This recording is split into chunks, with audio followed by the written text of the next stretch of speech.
welcome to My Favorite Person, the #1 rated podcast about the manufactured housing industry in South Carolina. In fact, the only podcast about the manufactured housing industry in South Carolina. I'm Clayton Evans, director of the podcast, and here's our host and producer, Mark Dillard. We have some really interesting guests today, Brian and Wendy McKinney. They are the co-managers for Clayton's Retail Center in Greer, South Carolina. Brian and Wendy, welcome to the show. Now, y'all work together, which used to be fairly common in the old mom and pop mobile home store days, but now is less common in the corporate world. First of all, how did y'all know that it would work out for y'all to work together? Did you have any notion? I can't say that we knew it would work out. I think we hoped it would work out. And I guess we've been fortunate that it has. It just... we have two very different personalities. So there's very distinct operations that happen within a home center. So he's really good with the sales side and the sales people. And I'm more of the office person that likes to keep things organized. And so two different personality types for sure.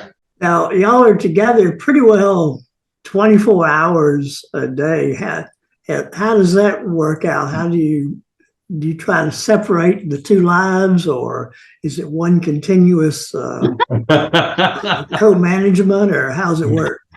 We're fortunate that we like each other. And we're fortunate that we do communicate pretty well. I think we just have to know when to turn work off and turn it back on again. And he's better at that than I am. Yeah, there'll be a lot of times where I'll say, "We need to shut it off. We need to shut it off," because we're at home at 7:30 and we're still talking about work. So, but no, we've done a better job in the last 5 to 10 years of balancing work and home life. And we still try to make sure we have time. She does things on her own and I golf on my own and stuff like that. So we try to make sure that it's hard to find a balance, but we work hard at it. So if you don't work hard at it, it's not going to work. So. Right. It's not easy for sure. Yeah. Sometimes it is, sometimes it's not. So anyone who's asked me how it, if they should try it, I say you need to really evaluate who your personalities are and how it's going to work. And I don't automatically say, yeah, it's great, you should try it. it has worked. That's all. It's worked. Yeah. So we're here together. So that's good. So sure. I'm glad it's working. And I hear you're making pretty good money at it. So it must be working out okay. Yeah. Clayton has been very good to us. Mm-hmm. We had a short vacancy at our office, and I brought my daughter, who was in high school then, just to kind of help out for a few weeks. And so at dinner one evening while she was doing that, I forget what it was, but I said, "Amy, you want to just maybe sit up a little straighter?" And she said, "Dad, you're not the boss here at the house." Well, how did y'all meet? You were not living in South Carolina, as I understand it. No, we met. We're both from the same small town near Pittsburgh, and she's actually just a couple years older than me, and she was actually friends with one of my older brothers, and that's how we kind of got to know each other. And then, several years after that, after high school graduations and such, we bump into each other every now and then. And we always seem to, when we run into each other, to give each other a big hug, and we just never really thought about it. We just thought we were friends. And lo and behold, one day we said, "Let's go. Want to go out together?" And actually, I wanted to sell my car. Yeah, and I was in the car business. He was in the car business. So I brought my hot rod car to him and said, "Do you think you could help me sell this?" And he said, "Would you like to go out on a date?" She was stalking me, I think, is what it was. But no, we went out on that date, and 30 some years later, we've been together since. What kind of cars what kind of car did you sell? What was the thing back then? It was a Mazda MX-6 turbo manual transmission. I had a lot of fun in that car. Oh, cool. I love that. That's pretty neat. Yeah. And since he was in the car business, he had a new car every three months or something. So it was, Yeah. Wow. we both like cars. So that made him a little more attractive in and of itself. Yeah. Not that he needed much help. Now, do I understand that you were the homecoming queen? And now, were y'all dating by then? He was only 12 then. Oh, okay. I'm a little older than he is. Yeah, when she was a senior, she's like I said, just a couple years older. But yeah, if we were dating then, she'd be in jail. Now, how did it come about that y'all moved down to the South? So we love Pittsburgh. We really love being there. It's just, people will tell you around October, November, it gets a little gray and cold and dark, and you don't see much of the sun till March or April, and people get mean, and so we decided that we wanted to move somewhere warmer, and we looked at several different areas, and we went to visit my uncle who lived in Florida at the time, and he said, "Well, your kids are young, you better get out of there now, because once they start to get some boyfriends and girlfriends, you're never going to get out of there." So I interviewed in the car business several different places, and we ended up in 2004 we moved to Greenville, and other than Clayton, Stent, and Jacksonville, we've been here ever since. And yeah, the people are nicer in the South. Southern hospitality is real. Yeah, I was going to ask you if the South and people in the South were sort of what you had envisioned, or were we different in any way? Well, I was, I remember calling Wendy. I was pleasantly surprised. I remember, waiting in checkout lines, and the people at the checkout said, "Y'all find everything you need okay? You having a good day? How's everything going so far?" And the people behind aren't complaining. And I'm like, what's wrong with these people? No one's cussing at nobody. There's no one cussing. No one's saying, "Hey, hurry up." No one's saying, "Get out of here. What are you doing?" I called her. I said, "I think we might live longer if we moved down here. These people are more laid back, and this is nice." Yeah. So it was a pleasant surprise. Well, the thing I noticed, things take longer because people spend so long holding the door for each other. You went to work for Massarelli's brother when you were selling cars, is that? Yep, I worked with actually Joey Massarelli is Tony's brother in the car business for a good while over in Travelers Rest, and that's about 25 years in the car business, and that was 25 probably too long. But I just was talking to him one day and said, I really just got to get out of this business. He said, "You need to talk to my brother Tony," and I said, "Okay." So I did an interview with Tony and got considered for the MIT management training program here in Greer. And I said to Wendy, I said, we might have to move. And she said, "Well, that shouldn't stop you from taking a great opportunity with Clayton Homes. Let's just see what happens." And so spent a year in Greer, then we spent a year in Jacksonville running that store. And then we came back here in Greer in 2014 and been here going on 9.5 years, I guess now. Well, it seemed like for a little while there, people seemed to go to Jacksonville quite a bit. I remember Clay Dellinger went down there and some other guys. Yeah. And what was the store like in Jacksonville when you arrived? Well, it was the worst store in the company. It was losing $380,000 a year. And it's coincidental that the Greer store is now the worst store. Yeah, that's how it ends up for me, I guess. No, yeah, actually, it was the worst store in the company. I was there for about 2 months, and Tony actually was down visiting, and we got a call from our president of retail and said, "We're going to close Jacksonville." And Tony said, "You can't close Jacksonville. I just moved this guy down here." And so they gave it a chance. It was not, the housing crash from 2008 still had not come back yet in Jacksonville at the time, and Florida was still struggling. But what was there was not so much a new home market. It was a used market. It was a very, very strong used market via foreclosures. So some guys from corporate came down and said, we're not in the new housing business quite where we want to be yet. So let's start buying some of these foreclosures and flipping them.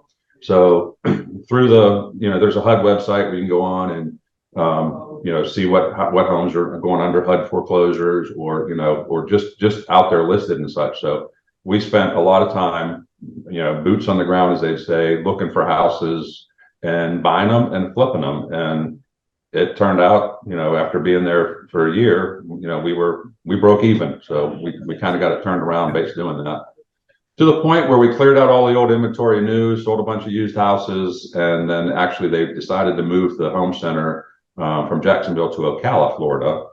And that was at the same time where Clay Dillinger was running this store and got promoted to the North Carolina region. So this store was available at that point. So after being a year in Florida, we weren't crazy about going to Ocala because it's kind of middle of the state. We kind of like being closer to the coast if we're going to be in Florida. And that's when we moved back to Greer's, and we got this store back when Clay got promoted. Gotcha. Well, Wendy, how did you get into the show business? Volunteering.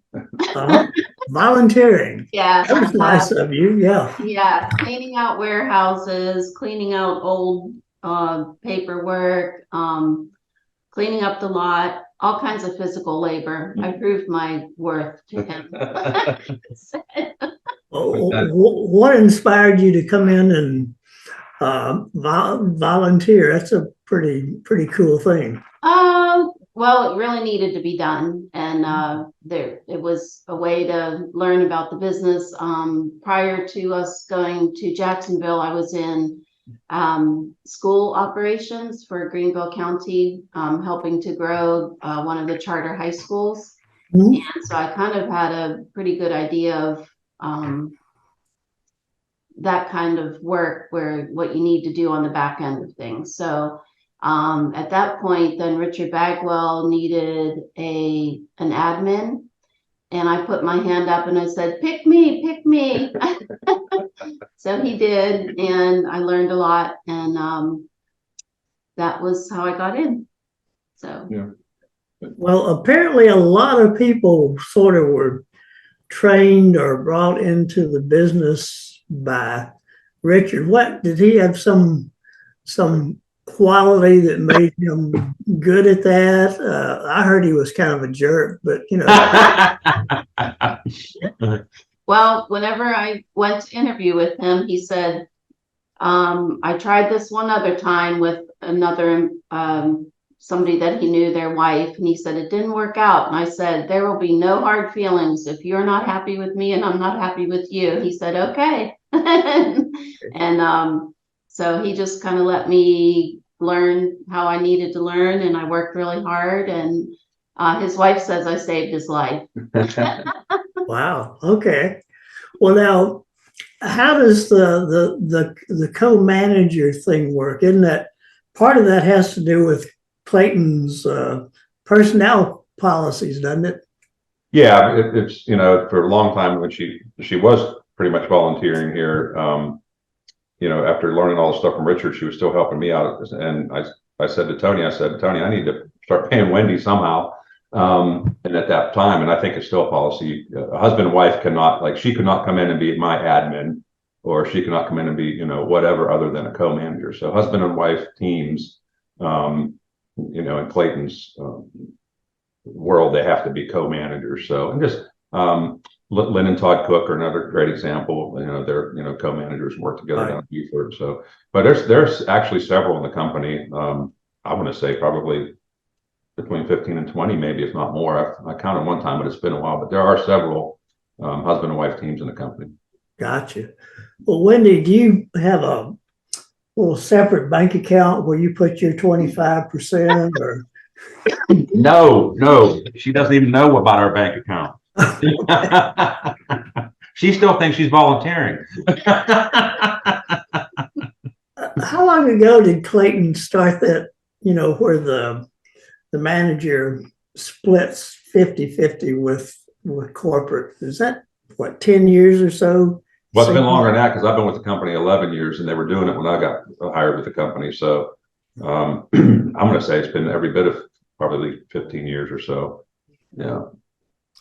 Well, back early 2000s, I think they were basically trying to cut my money because the association, just like the industry, was suffering.